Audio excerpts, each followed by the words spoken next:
What's good with y'all, man? It's Mikey. I'm back with another video. Today, I'm gonna be teaching you how to mix your beats. I showed you how to master your beats. Now I'm gonna show you how to mix your beats. I'm gonna keep it very simple.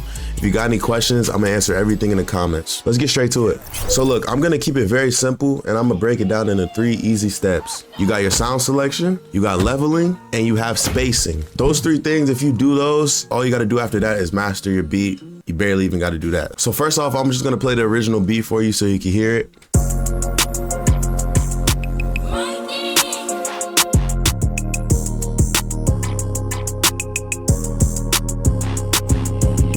So first off, let me start with this by saying, I'm not saying I have the best mix of all time. I'm just saying I'm confident that my mix is clean. That's all I'm gonna say. So first off, we're gonna start off with sound selection. This is by far the most important, listen to me. This is the most important thing about the beat, bro. What I mean by sound selection is you can put any type of sound here, but you're gonna know what sound fits the beat, fits the energy of it, fits the vibe of it. So you gotta just go on that on your own. You gotta just play it with your ears. So I'm gonna show you real quick. I got this hi-hat for it. Now let's go to a hi-hat, just a random hi-hat that sounds different from that, from this right here. It's more crunchy, it's more muffled. So what if this was a hi-hat instead? What would it do to the beat? Would it change it a lot? Let's see.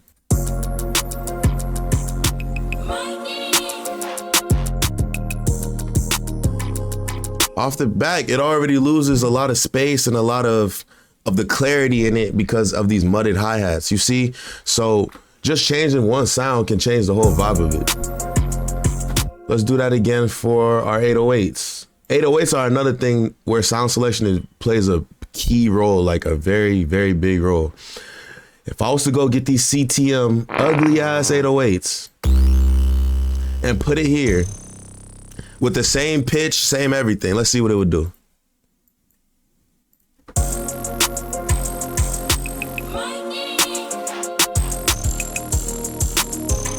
It's not the same beat. It's just not.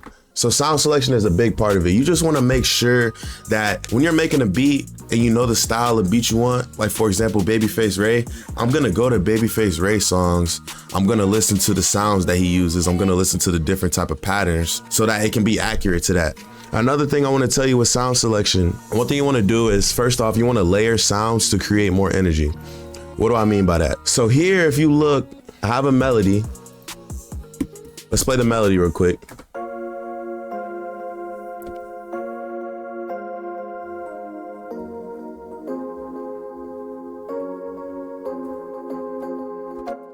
So I have a melody, right? And it sounds pretty good. Like it has space, it's a good, good pattern. But watch what happens when I add this little piece to it and I layer it under the main melody. Look what it does to it.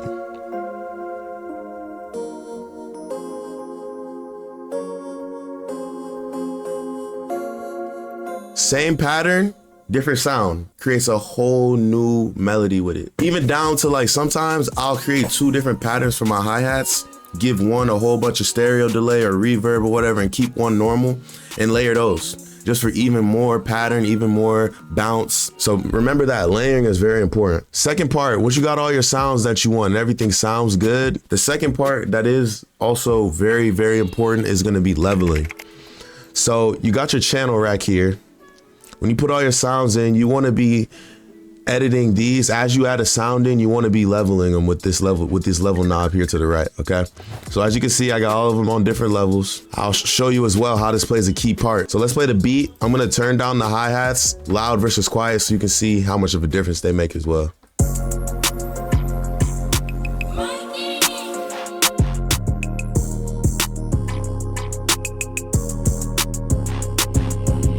The hi-hats give it the presence that it needs in the high end, because the low end's good, the 808's bumping. You need the high end now, right?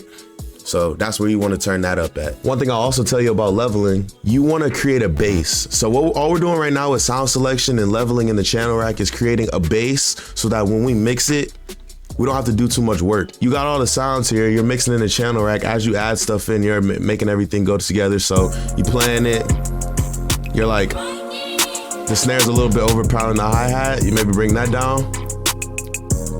It's all about ear, bro.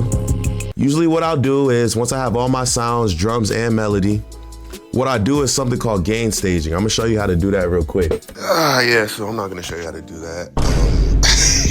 I was trying to sound smart. I thought I knew what I was talking about because I heard that term before, but yeah, what I'm doing is not actually gain staging. I'll show you what gain staging is, technically, from Google. So I'm gonna just show you how to make a melody bus and a drum bus. Yeah. So from 5, 6, 10, and 11. So what I do is I take 5, since that's part of the melody, I click on this, go to a random channel that has nothing on it, nothing assigned to it. I'm gonna right click on it, and I'm gonna go route to this track only. What that's gonna do, and you also wanna do that with every piece of the melody. So I'll go to 6. Do that as well, route to this track only. Go to 10, do the same thing. Go to 11, do the same thing. So what this is gonna do is, when I'm mixing my drums and my melody, I can level each of those together without tweaking every little piece of the beat, if you get what I'm saying, right? So I'm not even gonna gain stage the drums to a channel because I don't want to take too much time, but as you can see, this is our melody bus. So I would go ahead and rename this melody bus. So now, this is our melody bus. Now I can take the whole melody and mix it how I want. Any way I want. Take the levels, I can EQ it.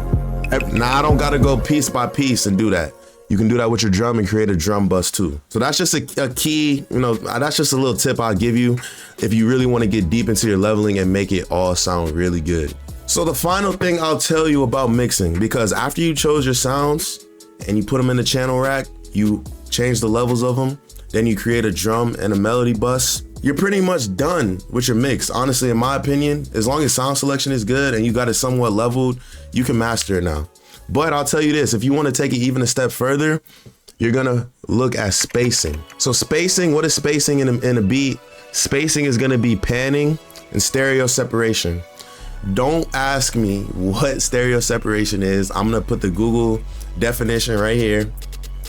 But basically what it does is it's gonna take different pieces of the beat, different sounds, and put them either a little bit to the left, a little bit to the right. You can either do even more spaced out stereo, or you can put them together more mono. That's what spacing is. So I'm gonna show you how to space. You have a panning knob here in the channel rack that I really don't use, honestly.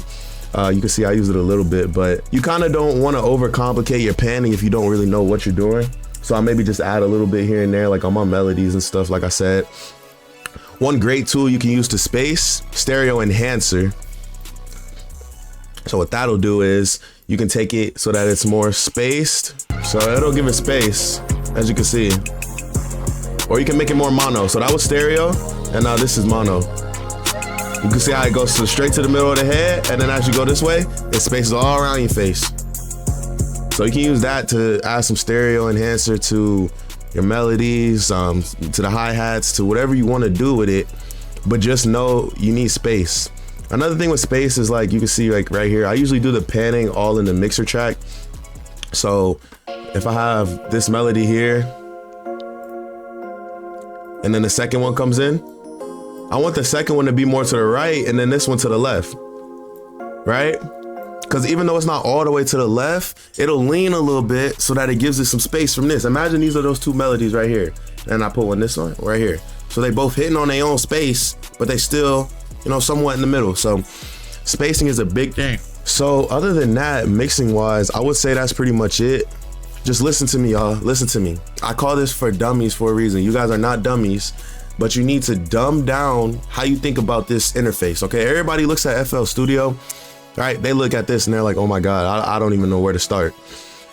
You start from the ground and you go up, just like building a house, just like trying to lose weight, anything. You start from the ground and you build up. So all you gotta do is make sure you got the right sounds in here. And if you got the right sound selection, bro, you're gonna go very far. Like you won't even really need good mixing. A lot of people will tell you nowadays that you don't need to master your beats. Don't listen to these type of people, man. You need to do whatever you need to do to your beat to make it sound good, okay? Other than that, man, that's pretty much all I got.